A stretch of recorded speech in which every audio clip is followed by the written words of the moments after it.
안녕하세요. 다원에서 국어 담당하는 정하영 강사입니다. 잘 부탁드립니다. 네, 제가 이제 과목별 설명회로는 마지막 순서인데요. 네, 조금 지치셨을 수도 있지만 저도 이제 힘을 내서 어머님들께 좀 좋은 정보 많이 설명드리도록 노력할 거고요. 여기 지금 자료는 PPT 그대로 인쇄된 것이 하나 있을 거예요. 그래서 요거 참고해 주시면서 들어주시면 됩니다. 우선 저는 이번 여름방학 국어 특강으로 중세국어와 고전문학을 준비를 했는데요. 이 특강의 제목으로 묻고 더블로 가 라는 그 영화 명대사를 한번 준비를 해보았어요. 그래서 두 가지의 중의적인 의미가 있습니다. 첫 번째는 일단 우리 아이들 지금 이제 1학기 지금 기말고사 준비 기간이잖아요. 요 1학기 성적이 어떻게 나오든 여름방학은 그 지난 성적을 묻고 두 배로, 세 배로 더 열심히 달려나가야 되는 시기다라는 뜻이기도 하고요. 그다음에 두 번째는 저희 수업 주제와도 관련이 됐는데 이번 여름방학에는 다른 것보다는 무조건 국어에서는 두 개, 중세 국어와 고전 문학을 더블로 준비를 해야 된다라는 뜻입니다. 자, 저는 이제 간단하게 소개를 드리고 고려대학교 국어교육과 졸업을 해서 현재는 숙명 경기여고 중동고를 다원에서 전담을 하고 있고요. 국어를 떠나서 지금 아직 아이들은 기말고사를 준비하고 있지만 좀 더 한 발 먼저 서서 우리 어머님들, 아버님들께서는 여름방학을 준비하기 위해 이 자리에 참석을 해주셨잖아요. 1학기 내신을 우리가 어떻게 바라보고 앞으로 여름방학을 어떻게 준비를 해야 되는가? 저는 세 가지라고 생각을 합니다. 첫 번째는 이제 나오는 중간고사와 기말고사가 합산된 성적이 바로 나의 객관적인 위치다라는 것을 받아들여야 돼요. 뭐 아이들 같은 경우 지금 이제 두 번째 시험을 준비를 하고 있는데 중간고사에서 예를 들어 나는 국어가 평상시에 되게 자신이 있었어. 근데 1등급이 안 나오고 2등급이 나왔다. 그러면 아이들은 스스로 나는 기말고사 다시 1등급 받을 수 있어. 라고 생각을 한다거나 혹은 과학에 자신 있는 친구들은 뭐 과학 나는 우리 학교에서는 1등급 쉽게 받지. 이런 어떤 생각을 가지고 있는데 그 자기의 기대치와 성적이 일치하지 않는다면 지금 그 객관적인 수치로 나온 성적표가 나의 위치다라는 것을 정확하게 인지를 해야 되고요. 그에 따라서 과목별 공부량이 밸런스가 있었는지도 점검을 해봐야 됩니다. 특히 아이들이 정말 아이들이기 때문에 본인이 좋아하는 과목만 열심히 하고 싫어하는 과목은 겨우겨우 학원만 다니고 과제도 대충대충 하고 그래서 본인이 약점이 있는데도 불구하고 덜 하게 되는 그런 경우들이 있는데 그걸 좀 객관적으로 잘 체크를 해봐야 될 것 같고요. 그 다음에 세 번째는 결국은 중꺾마 이게 중요한 것은 꺾이지 않는 마음이죠. 그래서 어쨌든 1학기 결과에 무관하게 약간 실망스러웠다고 하더라도 꺾이지 않는 마음으로 2학기를 잘 준비하는 것이 가장 현명한 방법일 것 같습니다. 그다음에 이제 이것은 지금 집에 이제 돌아가셔서 기말고사를 준비하고 있는 우리 아이들에게 직접 한번 질문을 해보셨으면 좋을 법한 그런 질문들인데요. 저는 아이들과 항상 시험을 준비하면서 이런 체크리스트를 만들어서 상담을 진행을 합니다. 그래서 첫 번째는 네가 만약에 국어 1등급이 목표였다. 그러면 이 네 가지 질문에 모두 자신 있게 답을 할 수 있어야 된다라고 늘 아이들에게 정신 교육을 시키는데요. 첫 번째는 기본 중에 기본이죠. 모든 작품, 모든 개념 다 외웠고 설명이 가능한가? 근데 생각보다 1번 질문에서 아니요 라고 대답하는 친구들 굉장히 많습니다. 왜냐하면 국어만 하더라도 시험 범위가 굉장히 많고 뭐 문법, 중간에 교과서 펼쳐서 아무 단어 찍고 이거 뭐야 물어봤을 때 제대로 답할 수 있는 친구들이 생각보다 적거든요. 그 다음에 두 번째는 그래 모든 작품 모든 개념을 다 외우기 위해선 일단 과제부터 해야지. 그래서 학교에서 내주는 과제 뭐 혹은 학원에서 해주는 과제부터 놓치지 않고 제대로 문제풀이 양을 충분하게 챙겨 갔는가. 그다음에 세 번째는 학원 선생님들께서 떠먹여주는 컨텐츠들이 있죠. 특히 이제 직보 전에 저도 마찬가지고 타 학원 선생님들도 있으실 텐데 단권화 자료라든가 뭐 필기 자료라든가 이제 아이들에게 이거 하나만 보면 돼라고 이렇게 파이널 자료를 만들어 주는데 그걸 대충대충 그냥 설렁설렁 보지 않고 정확하게 제대로 씹어 먹었는가. 마지막으로 만약에 1등급을 받았어. 그럼 아주 잘한 건데 그럼에도 본인 점수가 100점이 아니라면 왜 100점이 아니었고 뭐 95점이었는지 내가 어떤 부분에서 틀렸고 실수가 있었는지 바로 잡아야 된다라는 뜻입니다. 이런 네 가지의 질문들을 통해서 아이들이 내가 생각보다 열심히 한다곤 했는데 빈틈이 많았구나. 혹은 생각보다 중간에 마음이 꺾여서 대충 했구나라는 것들을 본인이 스스로 인지해야 여름방학에 좀 더 도끼를 품고 2학기를 잘 준비할 수 있다고 생각을 해요. 그래서 이제 등급별 진단인데 우리 이제 5등급제로 바뀌었을 때 5등급제 기준으로 만약에 국어나 타 과목에서 3등급이 떴다라는 것은 우선 그냥 객관적으로 지금 실력이 많이 부족한 겁니다. 그래서 국어는 시간을 정말 많이 투자를 해야 되고 이런 친구들 같은 경우는 사실 학교 수업에서부터 약간 불성실하거나 혹은 학교 수업도 놓친 경우가 많을 텐데요. 과제 완수하면서 기본적인 내용 숙제를 잘 따라가야 되고요. 그 다음에 지금 이 5등급제 기준으로 바뀌었을 때 저는 가장 큰 문제점이라고 보는 게 이 2등급 친구들의 마인드입니다. 이 9등급제 기준으로 생각하면 1등급과 2등급이 2등급까지도 상위 11%였기 때문에 다 공부를 잘하는 친구들이었어요. 근데 지금 2등급은 누적 34%까지죠. 근데 이 친구들이 숫자에 2라는 것을 보니까 1등급하고 하나 차이밖에 안 나잖아요. 그러니까 본인이 34%인데도 얼마든지 조금만 노력하면 혹은 한 문제만 더 맞았으면 본인이 1등급으로 넘어갈 수 있다고 자꾸 착각을 해요. 지금 올해 1학년 그리고 2학년 친구들이 이의계정으로 바뀌면서 이런 어떤 현상들이 되게 강하게 나타나더라고요. 그런데 사실 어머님들도 아시겠지만 1등급의 벽은 매우 높습니다. 그래서 10%와 34%는 큰 차이인데 그걸 정확하게 알고 내가 좀 바뀌어야 등급이 바뀌고 이런 친구들도 생각보다 설렁설렁 대충대충 하는 그런 경향들이 있는데 이런 걸 다 뜯어 고쳐야 1등급을 받을 수 있다. 이렇게 생각을 하고요. 그래서 결론적으로 여름방학 들어가기 전에 가장 중요한 건 휴가 계획 짜기 이런 게 아니라 마인드셋을 다시 하기입니다. 그래서 나는 결코 지금 이제 중학생이 아니고 나는 공부로 대학을 가기 위해서 지금 고등학교를 다니며 3번이 제일 중요하거든요. 반드시 수시로 대학을 간다. 반드시 수시로 대학을 간다. 아이들이 1학기 중간고사가 끝났는데도 지금 고1이잖아요. 선생님, 저는 정시할 거예요. 정시 파이터로 하겠다고. 근데 사실 그거는 정시를 도전하는 게 아니라 정시로 도망을 가는 거죠. 그래서 아니야. 너 지금 무슨 소리 하는 거야. 2학년 2학기까지는 무슨 일이 있어도 끝까지 내신 잡고 가야 돼. 특히 국어는 내신 공부와 수능 공부가 절대 크게 다르지 않습니다. 그래서 내신을 잘 잡아 놓는 친구들이 모의고사에서도 큰 이득을 본다는 걸 아이들이 직접 알고 반드시 내신을 잡아서 수시로 대학을 간다라는 이런 마음가짐이 필요할 것 같아요. 제가 이제 밑에다가 간단하게 이렇게 타임라인을 적어봤는데 우리 아이들의 기분이에요. 기분. 3월 달에 입학해서 행복하죠. 4월 달에 중간고사 보고 5월 달에 후회하고 다짐하면서 웁니다. 근데 지금 6월 기말고사 시즌이잖아요. 아무 생각 없이 또 정신없이 막 이제 시험 준비를 하고 있는데 생각보다 많이 풀어져요. 그리고 나서 여름방학은 굉장히 짧은 4주인데 이때 애들이 도끼를 품고 열심히 하는 게 아니라 행복하게 또 놉니다. 네. 근데 2학기는 정말 이제 이 성적을 반등할 수 있는 마지막 기회인데 그 기회를 잘 살리기 위해선 여름방학을 물론 불행하게 보내라는 게 아니라 행복하되 열심히, 네, 열심히 좀 잘 좋은 방향으로 준비를 하는 것이 필요하다는 거죠. 네, 그래서 국어 같은 경우는 다른 어떤 아무것도 생각하실 필요 없이 여름방학 매우 짧습니다. 4주 동안 무조건 2학기 내신. 2학기 내신을 잘 잡기 위해서 선행을 한다라고 생각을 하시면 되고요. 그럼 2학기 내신 때 우리 아이들이 뭐 배우는데 하면 교과서 목차를 한번 살펴보시면은 쉽게 이해하실 수 있어요. 미래엔 출판사를 한번 갖고 와봤는데요. 공통국어 2라는 교과서의 1단원이 뭐냐면 옛 노래 감상하기라고 하면서 고전시가가 바로 나와요.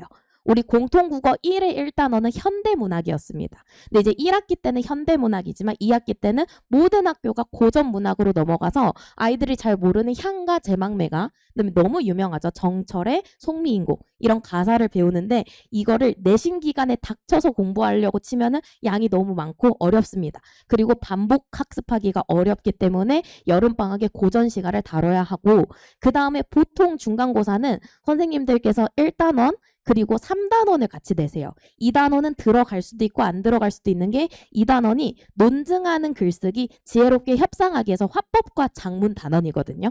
이거는 우리 아이들이 다니는 학교별 경향에 따라 달라요. 어떤 학교는 교과서를 충실하게 화법 작문이라고 하더라도 조금 비주류 영역이지만 중간 기말에 포함시키시는 경우도 있고, 혹은 우리 학교는 철저하게 아이들에게 좀 수능형 공부를 시키고 싶다라고 한다면 문학과 문법을 좀 비중 있게 끌고 가십니다. 근데 이 문법이 그 악명 높은 중세 국어죠. 그래서 제목은 변화하는 국어의 모습이라고 했지만 이게 결국은 우리 국어의 역사를 쭉 살펴보는 시간이기 때문에 고전시가와 중세국어 이렇게 두 가지가 큰 꼭지입니다. 네, 다음 교과서 출판사도 똑같기 때문에 넘어가고요.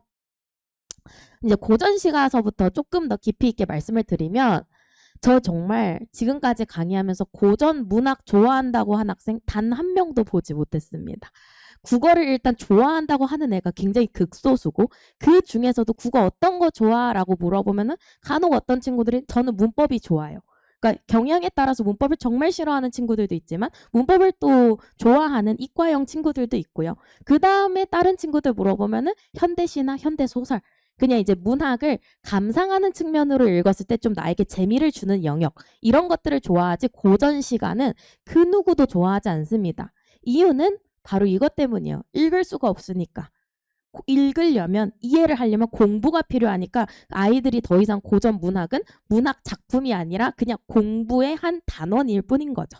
그래서 고어, 이 옛날 말들에 대해서 일단 많이 배경 지식을 쌓아둬야 기본적으로 읽고 독해를 해서 그 작품의 표현상 특징, 이런 깊이 있는 해석까지도 나아갈 수 있는 것이고요.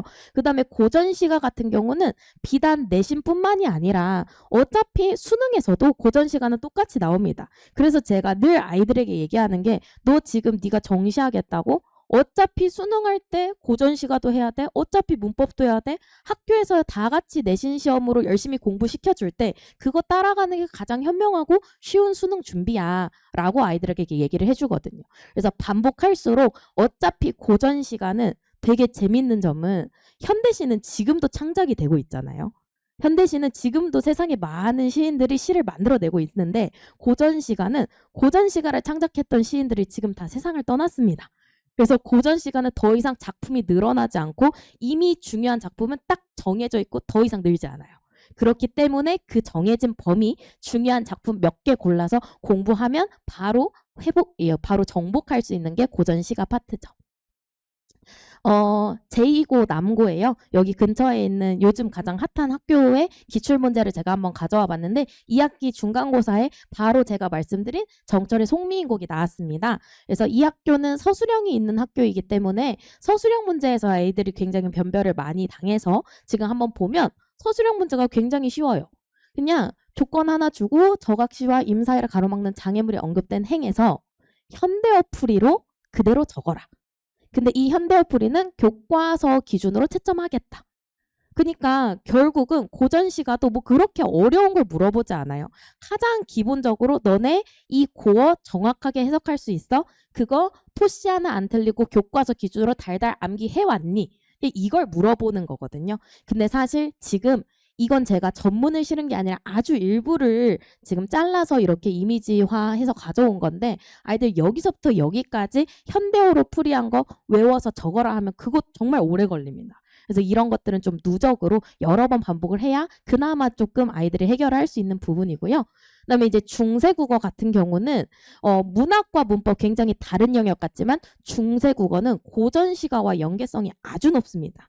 왜냐하면 중세국어라고 하면 결국 고어가 섞여 있는데, 고전시가를 공부하면서 배웠던 그 고어들을 바탕으로 1학기 현대 문법의 지식을 적용해서 중세국어를 번역을 해야 되는 거예요. 그러니까 무슨 뜻이냐면, 지금 아이들 중간고사 때 다들 아실 거예요. 의문의 변동 배웠고요. 기말고사 때 높임 표현, 시간 표현, 문법 요소를 현재 배우고 있습니다. 현대 국어 기준으로요. 근데 2학기 중세국어는 어떻게 나오느냐? 세종대왕이 살았던 세종어제 훈민정음의 의문의 변동, 세종어제 훈민정음의 높임 표현, 시간 표현을 물어봐요.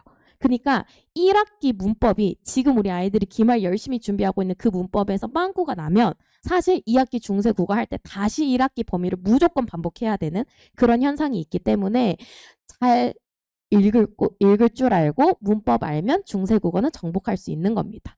근데 이제 2학기서부터 어쨌든 간에 이 중세 국어가 들어가면 아이들이 국어를 굉장히 놔버리는 경우들이 많거든요. 그만큼 어렵고 복잡하기 때문에 아이들이 반드시 이 부분을 포기하는 것이 아니라 잡고 가야 된다라는 뜻입니다. 그래서 제가 다음은 내신 기출이 아니라 모의고사 기출을 가져왔는데요. 아이들을 설득할 수 있는 내용 중에 하나예요. 무슨 뜻이냐면 우리 아이들 좋아, 난 수시 안 해. 난 정시로 가겠어. 라고 한다면 자, 우리 지금 2학기 때 9모 보고요. 11모 보고요. 근데 고등학교 2학년 올라가면 첫 모의고사 3모 보겠죠. 근데 9월 모의고사, 11월 모의고사, 고2, 3월 모의고사 전부 중세국어 나옵니다. 그래서 이 중세국어를 공부하기 위해선 2학기 대신 잘했던 친구들이 아주 수월하게 가져가는 거예요. 그래서 어차피 정시 준비가 수시 준비다. 이렇게 생각하시면 되겠고요. 내신 기출도 제가 말씀드렸던 것들을 한번 보여주려고 이렇게 지금 예시 문장을 갖고 왔는데요. 왼쪽이 나란 말싸미 둥기게 달아. 그 세종어제 훈민 정음이 이렇게 나오는데요. 지금 선택지 보시면은 이 니르고저라는 부분에서 두음법칙이 적용되지 않았다. 혹은 국외음화가 적용되지 않았다. 두음법칙, 국외음화 모두 1학기 때 다뤘던 내용입니다. 그래서 그런 개념들이 계속 누적해서 나온다는 거 알고 계셔야 될 것 같아요. 네, 그래서 여기까지 여름방학에 왜 우리가 중세국어와 고전시가 두 축을 계속 끌고 가야 되는지 말씀을 드린 것이고요. 저의 수업 같은 경우는 금요일 오전과 토요일 오후 동일한 수업이 주 2회 열립니다. 그래서 오전반 등록해도 뭐 주차별로 언제든지 현장 보강 크로스로 가능하고요.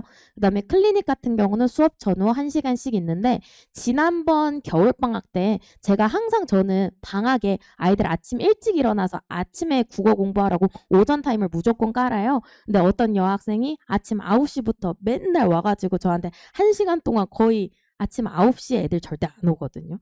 거의 1대1로 지금 질문을 왕창 하고 거의 과외를 받다시피 했는데 그 어머님께서는 너무 만족도가 높으셔가지고 아이가 선생님이랑 국어 공부하겠다고 1시간 먼저 학원 가는 모습이 정말 감동적이었다. 뭐 이런 후기를 남겨주신 적도 있어요. 네. 그다음에 주차별 진도는 저는 항상 문법과 문학을 같이 나갑니다. 그래서 중세국어 단원에 따라서 4주 동안 진행되고요. 문학은 정철의 송미인곡, 삼미인곡, 그다음에 이거랑 항상 연계되는 작품의 허난설원 규원가 있고요. 그다음에 마지막 주는 이제 외부 지문 훈련을 통해서 아이들이 낯선 고전시가도 잘 접근할 수 있는 방법을 가르쳐 주려고 해요. 네, 테스트, 문법 강의, 문학 강의 이런 순으로 진행이 되는데요. 제가 좀 강조드리고 싶은 저 여름방학 특강의 좀 장점은 바로 이 부분입니다. 저는 아이들에게 정말 좋은 문제만 골라서 풀립니다. 여기서 말하는 좋은 문제는 뭐냐? 우리 흔히 얘기하는 뭐 족보닷컴이나 이런 어떤 양산형 문제 사이트 있죠? 전 절대 쓰지 않습니다. 쓰지 않고 저는 무조건 우리 아이들이 푸는 모든 과제, 모든 테스트는 EBS 수능 특강 수능 완성, 고1, 2, 3 모의고사 기출문제 그리고 전국 실제 고1, 2 내신 기출문제만 써요. 왜냐하면 우리 아이들이 지금 내신 준비하려고 하는 건데 학교 선생님들이 시험 출제하실 때 절대 족보닷컴 쓰지 않으십니다.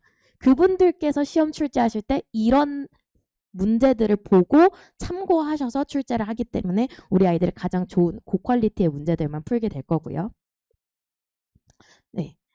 제가 숙명, 경기여고, 그 다음에 중동고 담당하고 있지만 그 외에 정말 많은 학교들의 기출문제들을 열심히 수집하는 그런 어떤 뭐랄까 저만의 욕심이 있어요. 그래서 우리 아이들이 지금 다니고 있는 각 학교의 모든 기출을 제가 다 가지고 있다고 해도 정말 과언이 아닐 만큼 많은 자료를 가지고 있고요. 매주 이렇게 좀 자세한 성적 리포트 받아보실 수 있습니다. 그리고 저는 국어 선생님이기 때문에 약간 자존심이 있어서 모든 수업을 PPT 쓰지 않고 판서로만 씁니다. 그래서 제가 이렇게 판서로 깔끔하게 전달하는 문법 내용을 아이들은 무조건 교재에다가 전부 다 똑같이 따라서 필기를 해야 되고요. 직접 손으로 쓰면서 아이들 요즘 너무 패드로 공부하는데 저는 그게 물론 요즘 시대에 맞는 방향일 수도 있지만 수능 시험을 패드로 보지 않잖아요. 그래서 좀 손으로 쓰면서 직접 바른 방법으로 공부하게끔 시키고 있고요. 그다음에 저 같은 경우 유튜브 굉장히 열심히 하는 중입니다.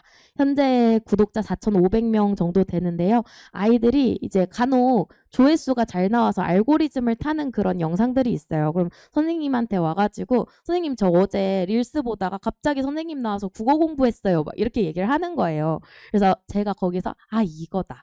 아 내가 더 빨리 채널을 키워가지고 큰 사람이 돼서 아이들이 놀고 있는데 인스타하고 유튜브 보고 있는데 선생님 영상이 갑자기 찾아오면은 잠깐 틈새라도 공부할 수 있게끔 해야 되겠다라고 생각을 하면서 더 열심히 아이들과 재밌게 좀 수업하려고 노력을 많이 하고 있습니다. 네, 여기까지 이 저의 수강 후기는 이제 관심 있으시면 읽어봐 주시면 좋겠고요. 제가 준비한 순서는 마무리를 지으면 될 것 같은데요. 어쨌든 지금 아이들은 기말고사를 향해서 열심히 달려가고 있지만 기말 모두 잘 마무리했으면 좋겠고 2학기의 역전을 꿈꾼다면 여름방학 때는 다른 것보다도 정말 중세 국어 고전 문학 잘 준비해서 우리 아이들 잘 이끌어줄 수 있는 수업 현명하게 잘 골라주시면 좋겠습니다. 감사합니다.